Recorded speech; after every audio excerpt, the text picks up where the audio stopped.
Buenas tardes, vamos a proceder con este video en el que vamos a proceder a dar el resumen del libro Start with Why de Simon Sinek. Es un libro bien interesante que nos va a cambiar un poco nuestros paradigmas de lo que normalmente nosotros conocemos, explicándonos por qué es el por qué y cómo empezar con ello. Suena algo no intuitivo, algo que normalmente no consideraríamos de esa manera, pero a través del libro el autor nos va explicando la importancia de definir este criterio y cómo esto nos va a ir ayudando en nuestro emprendimiento laboral para poder lograr alcanzar eso que nosotros deseamos. Primero el autor nos dice en su primer capítulo asumir que sabes. Acá les pongo esta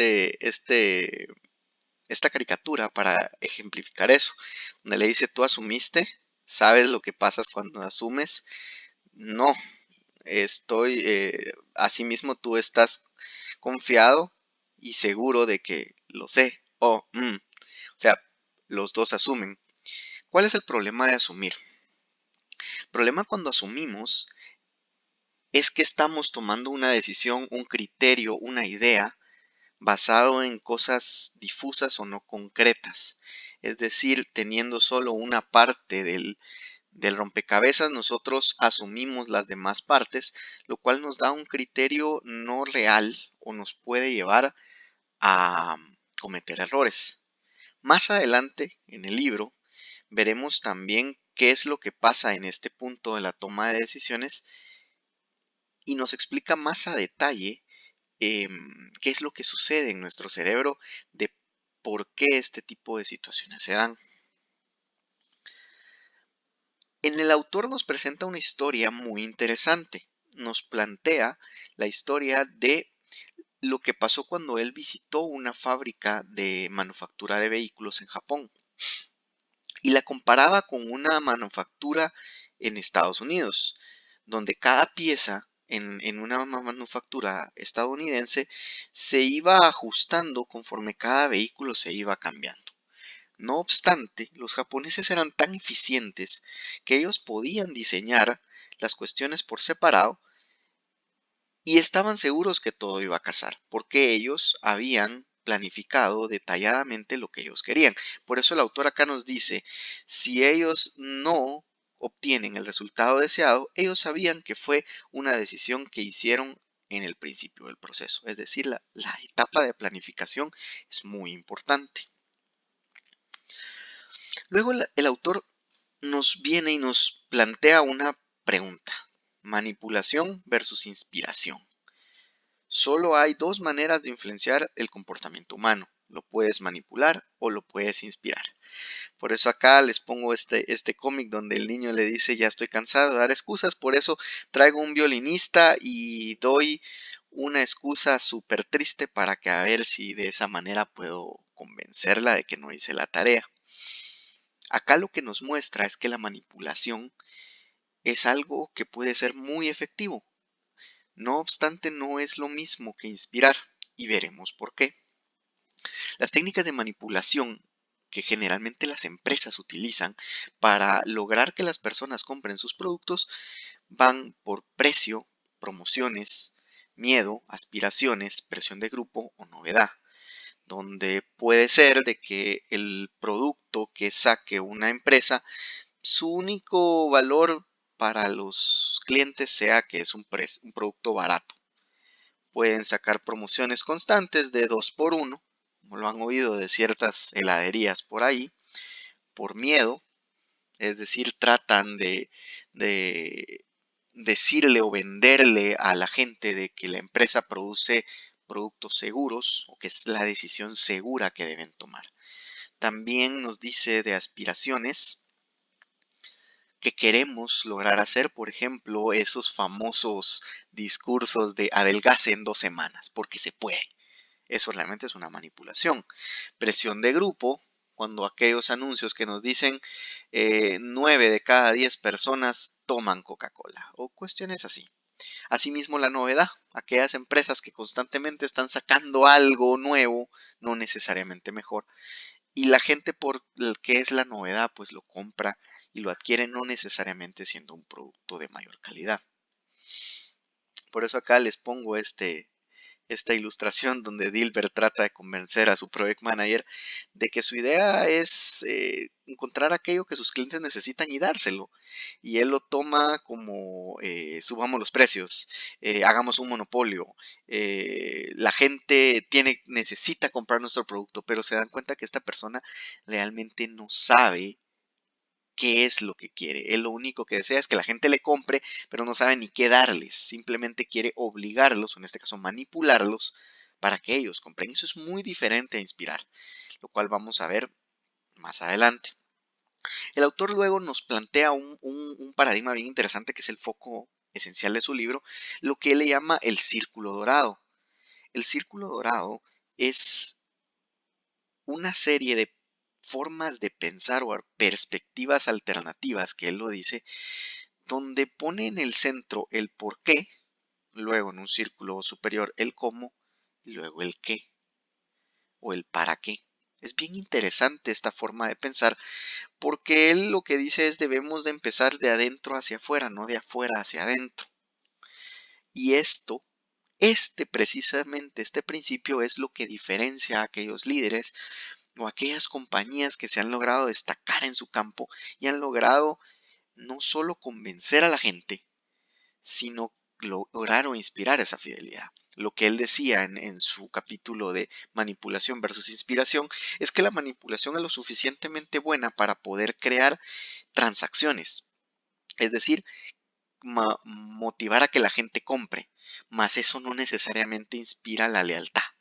¿Qué es la lealtad? Decía él, es que tu cliente te compre o busque tus productos sin importar el precio, sin importar cualquier otra cosa. Es decir, que venga tu competencia, le ofrezca un mejor trato, pero igual tu cliente lo rechace porque prefiere comprar tus productos. Este principio del círculo dorado es esencial para este pensamiento y vamos a ir viendo por qué. Él nos dice el qué o el para qué. Toda compañía y organización sabe qué es lo que hacen.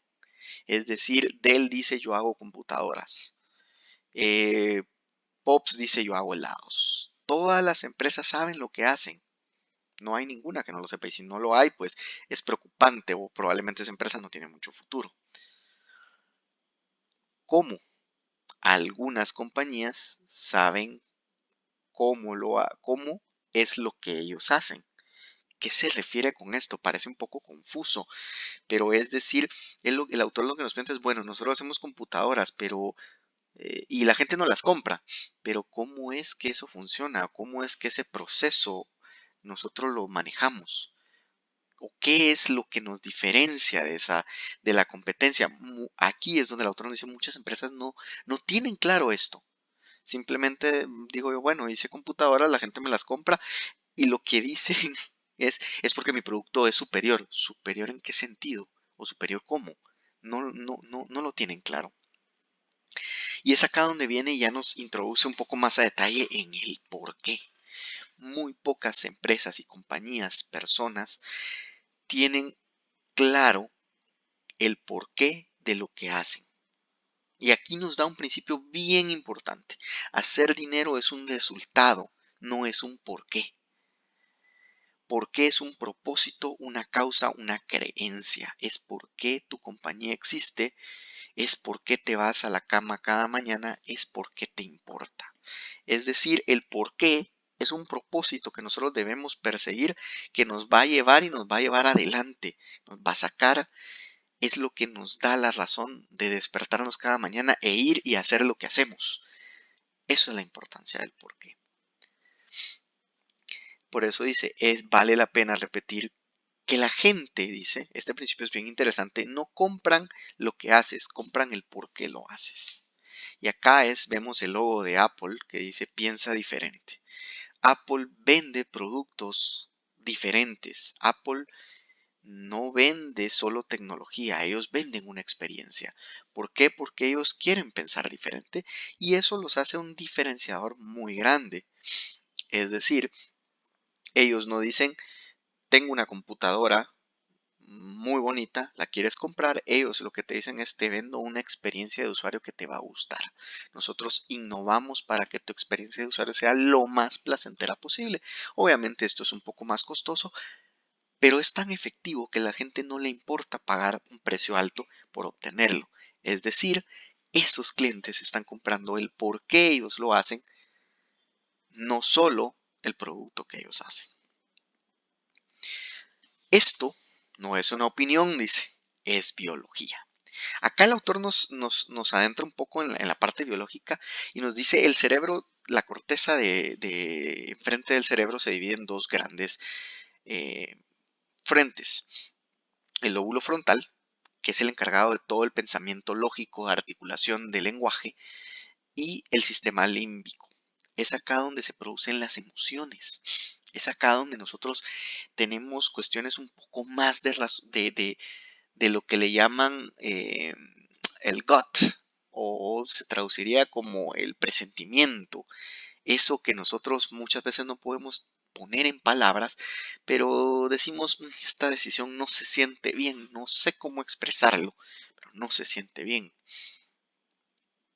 El autor le enlaza con su círculo dorado diciendo de que en la parte límbica del cerebro se debe alojar el por qué y el cómo, y en la neocorteza el qué. ¿Qué quiere decir esto?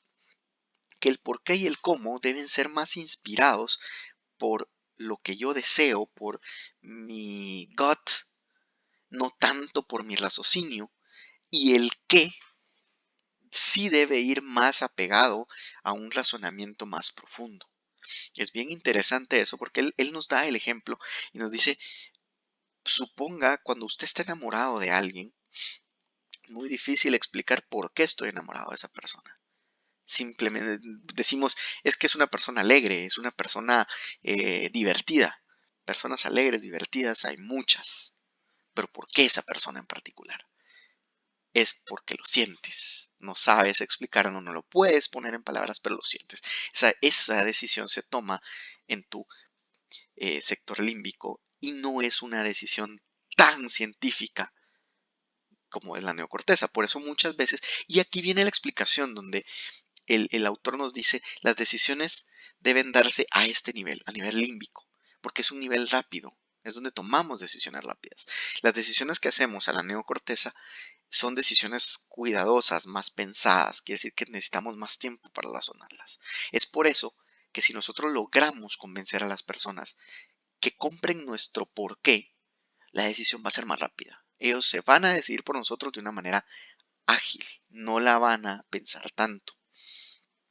Pero si dice, compañías que fracasan en comunicar su sentido de por qué nos forzan a tomar decisiones en evidencia empírica, de lo que les comentaba.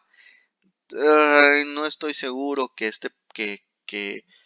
esta computadora sea la que necesito. Mejor voy a seguir viendo, es que las especificaciones de esta, el precio de la otra. Cuando nosotros venimos y decimos, no, la verdad es que yo quiero un iPhone porque me gusta y comparto el sentimiento que tiene Apple cuando diseña sus iPhones. Ese es el sentido que debemos buscar.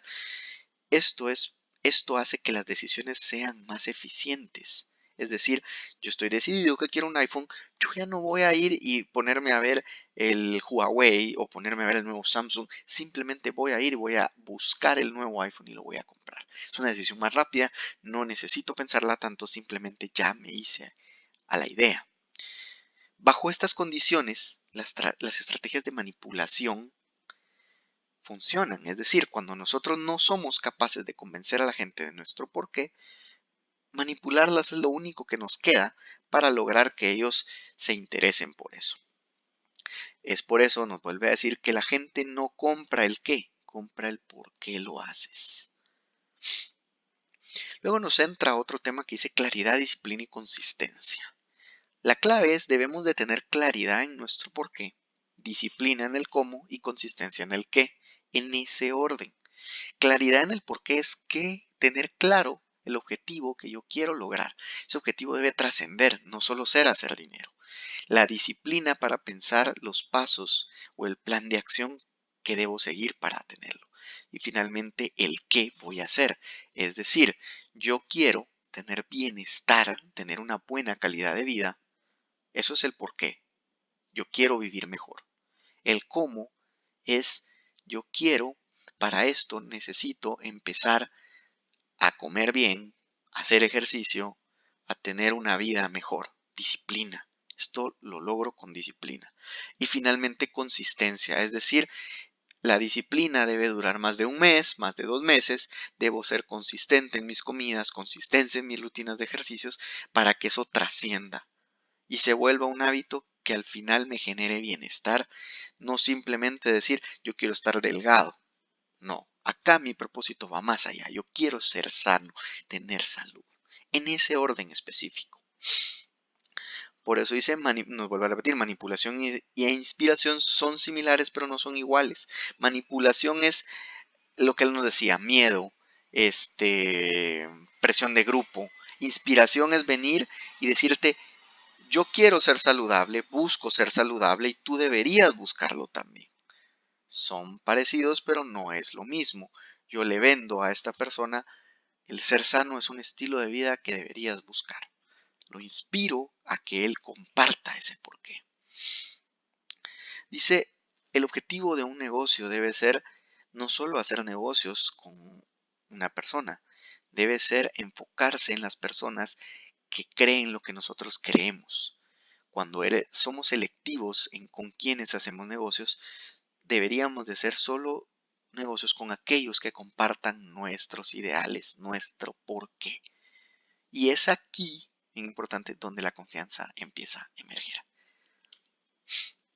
Entonces nos adentra, ¿qué es la confianza? La confianza comienza a emerger cuando tenemos un sentimiento de que la otra persona o organización es motivada por las cosas que nosotros nos motivan y no solo por ganar. Es decir, cuando nos sentimos que estamos con una empresa o trabajamos con una empresa que se preocupa por nosotros y no simplemente nos ve sacarnos dinero o nos ve como un número o una cuenta. Nosotros confiamos en esa empresa, confiamos en ese cliente. Dice, grandes compañías no contratan personas calificadas y las motivan. Ellos contratan personas motivadas y luego las inspiran. Es decir, la actitud pesa más. Luego nos introduce con el término del tipping point. Es bien interesante porque él nos dice, nosotros normalmente cuando sacamos un producto queremos atacar el sector de la mayoría, que es el centro de esta curva. Pero lo que nos dice es debemos buscar primero atacar a este 2.5% que son los innovadores. Luego de que nuestro producto es lo suficientemente innovador, lograr convencer a estos early adopters, que él le llama, que son gente que se va poco por novedad, pero que al final se convence, que al final si nosotros logramos convencer a este 15% del mercado, el siguiente grupo se irá por copia. Es decir, si nosotros logramos influenciar a este 15% o vamos a ver es 16% del mercado, el demás mercado se va a caer como dominó. Al final nos dice, debemos empezar por el por qué, pero saber el cómo, dice. Grandes líderes tienen carisma porque todos los líderes saben y tienen claro el por qué. El próximo nivel típicamente incluye a los ejecutivos que son inspirados por ese líder y ellos tienen una visión o saben el cómo y cómo llevar esto a la vida. Finalmente, el qué son los resultados y las acciones. Es decir, ya cuando lo traducimos a una empresa, esto se vuelve un cono. El por qué lo da el líder con el carisma. El cómo lo dan los administradores y el qué ya se traduce a los niveles más bajos, que ya son los operativos, que son los que ya entregan los resultados y el producto final. Si todas estas cosas pasan a nivel del qué, y no dejamos que este represente el por qué la compañía existe, la habilidad de inspirar se complica. Es decir, no podemos hacerlo al revés. Las empresas que solo se enfocan en el qué, nunca van a dar claro su por qué, por lo cual el mantenerse a flote va a ser complicado siempre. Van a tener que buscar inspirar, van a tener que buscar manipular por su carencia de poder inspirar. La gran competencia o el gran deal aquí es ser exitoso. El por qué puede ser que eventualmente se vuelva difuso a muchas empresas, a muchas personas que han tenido éxito durante mucho tiempo, se les vuelve difuso el por qué hacen las cosas, y es acá donde hay problema.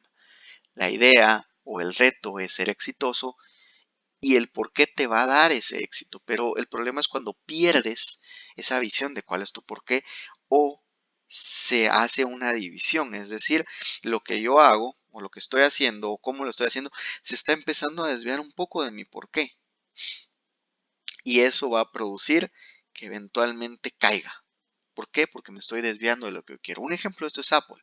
Apple sufrió mucho durante los años 90 porque ellos perseguían su porqué, y a pesar de que tuvieron varios reveses de la gente, ellos se mantuvieron fieles a esa ideología. Y eso les produjo el éxito que hoy disfrutan. Descubre tu porqué. El porqué no viene de ver hacia adelante a lo que has logrado y descubrirlo con una estrategia apropiada.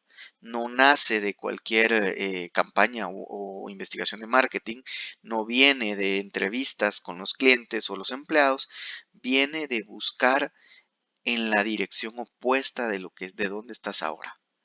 Encontrar tu porqué es un proceso de descubrimiento, no de invención. Conclusiones que sacamos de este libro. ¿Qué? Las compañías siempre lo conocen, es lo que saben que hacen. El cómo, algunas compañías lo conocen, algo otras no, es preocupante. ¿Por qué? Muy pocas lo saben y muy pocas se guían por esto. Dice, los líderes exitosos son aquellos que claramente pueden transmitir su porqué e inspiran a sus seguidores. Como humanos, creamos un sentido de pertenencia. Queremos sentirnos que nuestras creencias y valores son compartidos. Y el éxito de un líder y una organización está en comunicar claramente nuestras creencias y nuestros valores. Ganarse la confianza de los clientes que comparten nuestras creencias y valores. Compañías exitosas son aquellas que tienen claridad en el por qué, saben el cómo y luego crean el qué. Muchas gracias.